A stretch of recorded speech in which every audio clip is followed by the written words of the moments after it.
There are certain things your leads need to hear in order to work with you. And if you're not getting the number of sales that you want right now, you probably haven't said the magic words to your leads. So the first thing that we need to understand about humans is we are selfish. Even your best friend who is so giving and generous, when it comes to absorbing marketing and sales content, they are selfish, meaning they're reading every word through a lens of what's in it for me? What does this have to do with me? These are copywriting principles that you might be familiar with. You might have heard these before. So your leads are selfish. Everything they read has to be about them. That means everything you write has to be about them. And this is why it is so hard for service providers to sell what they do, and why service providers always end up against this, it's not a roadblock, it's a pylon. But we find ourselves facing this struggle, right? You like to help people in whatever it is that you do. You know how to get your client from point A to point B, right? It's already obvious to you, but it's not obvious to them. And we all need reminders of this sometimes. I remember one time I was in a program and I was already an established marketer with a thriving business. And I was taking this program where I got to get feedback on my emails. Very helpful to get feedback on your copy, on your posts, on your emails. Even me at a level where I'm like already providing this for people. I still actually to this day have a coach reviewing a lot of my content. So I submit this email and I'm expecting to hear back from the coach, "Oh, Jenna, you're so good at this, wonderful work, no notes." But of course, they say this needs to be about your client. It needs to be about the reader, and it needs to be about the reader sooner. Like right up in the first 2 sentences of an email you're sending to your audience, you need to tell them why this matters to them and what's in it for them. We all need these reminders, right? Because you know a lot. You know a lot about what you do. There's subtext that you're not even thinking to say out loud because it's just so inherent to you. There are dots that you are not connecting for your leads because the link of those 2 dots is so obvious to you, but not to them. You need to clearly connect the dots. You need to clearly tell them why this matters. You need to clearly communicate succinctly what results people get by working with you. How will their life be different after? This is all work we do right at the beginning of Magic Marketing Machine with my clients because it is so important. It's integral to this entire operation that you get this right. And then once you get it right, people buy from you faster. You even have happier clients. So why else is this so hard for service providers? Well, I'll tell you why. Because you want to help. Right? Service providers, the type of people I work with, you know what? I have a lot of parent coaches right now, whether that's in person or like with online parent coaching programs, a lot of parent coaches coming to me, a lot of people who are behavior analysts, a lot of people who are creatives and designers and coaches and therapists in general. Okay. So if that was you, or even if you just innately in your personality want to help people, then you're probably not going to be naturally good at linking these dots, because usually the content that actually helps people and makes a change in them is not the same kind of content that sells, right? And we need both. I'm a giver. I love making social media content that helps you, that you can learn from immediately. The stuff you're learning from isn't the stuff that people buy off of automatically. You know what I mean?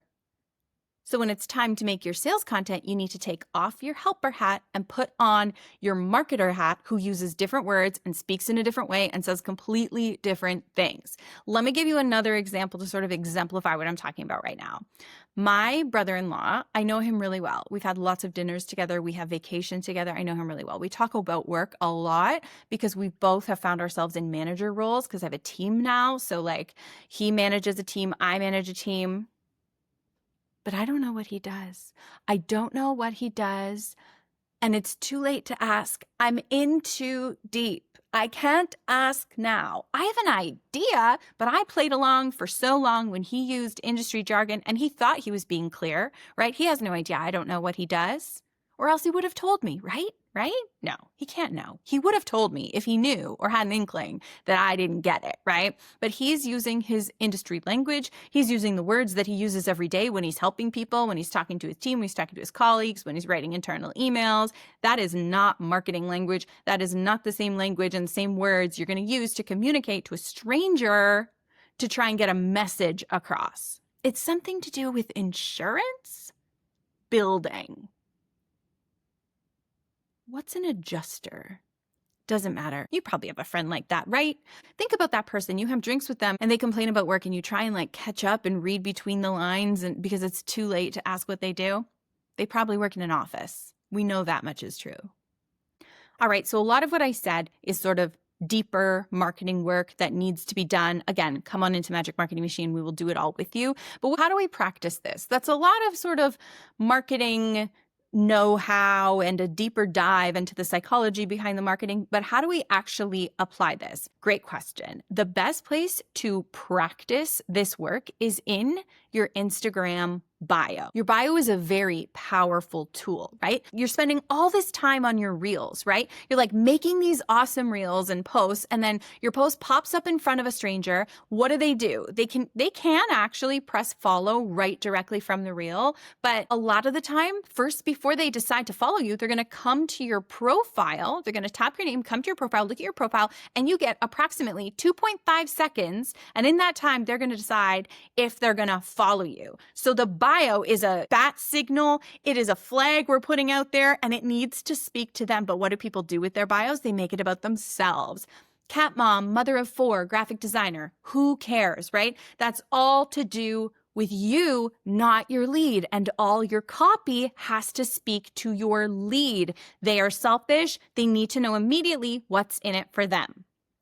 This is why I've created 5-minute bio, a mini program that tells you exactly what to put in your bio, step by step, line by line. You can get it below this episode. And it also includes a training called How to Look Legit AF on Instagram, which is all about how to add authority and credibility to your presence and to your content so that you look like the expert that you truly are, and find different ways to apply social proof into your content so people trust you faster. So you can get that below this episode. The bio is just such a perfect playground for practicing making the words you write everywhere. Emails, Instagram posts, sales pages, your website, your bio. Make it all about that ideal client so that when they see it, they go, oh my goodness, this is for me. This is the perfect place to be.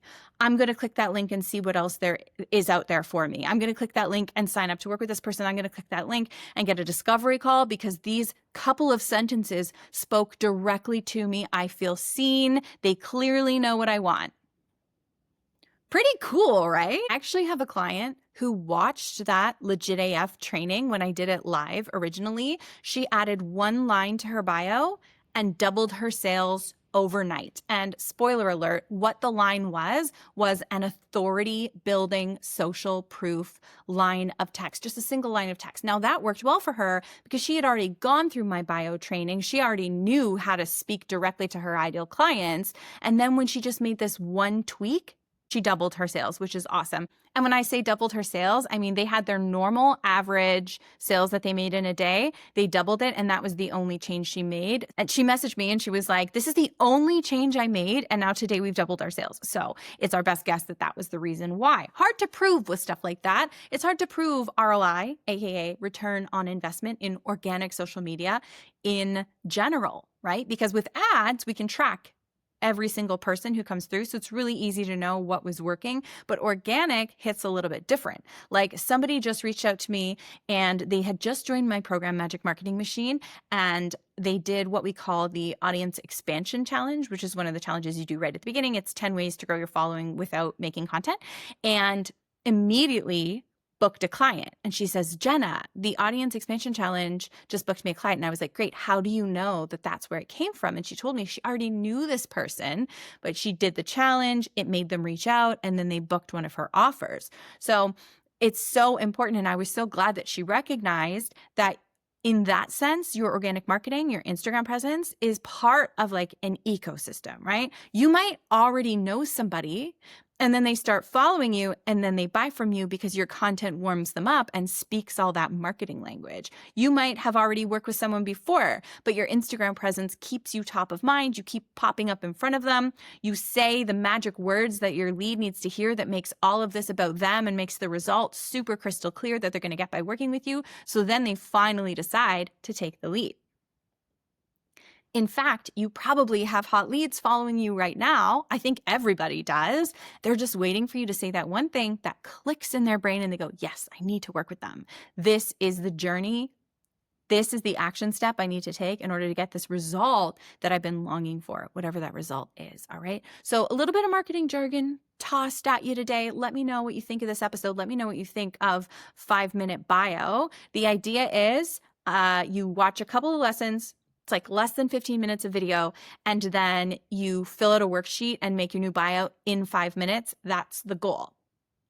And then that bonus training I told you about, it's a little bit longer. It's going to be like over an hour, just sort of a sit back, have a cup of coffee and watch it. And then what you learn, you'll apply to your marketing forever. Everywhere, really. Your website, your sales page, that's all about authority building. So it's stuff that you're going to keep in your back pocket for a long, long time. You know what? Another micro action you can take right now is just to be really clear when you have your helper hat on and when you have your marketer hat on, and start practicing switching back and forth. I actually just experienced this like firsthand, where you might have come to a content co-working day. At the last second, I announced a content co-working day. And we said, you know, come out, it's today, like it was really last minute, come make 3 pieces of content in an hour with me. And my goal was that people would get a taste of what it's like to work with me and like make a bunch of content and then want to buy. So we had like 80 people come. Mind you, some of them were already my clients, but we had like 80 people come last minute. Everybody told me how much they liked it. I had people sliding into my DMs like, look what I made. This was so helpful. But then nobody from that event, to my knowledge, bought my program and enrolled in my program, right? Because all I did was give. No marketing psychology, no sales psychology at play at all. I thought, rookie mistake, Jenna. I thought that just by giving to people that would connect the dots for them and they would come work with me. And it didn't work. And it was such a great reminder. It's nice to give. I had fun. Those people had fun. We all made great content. Maybe some of them will become clients eventually.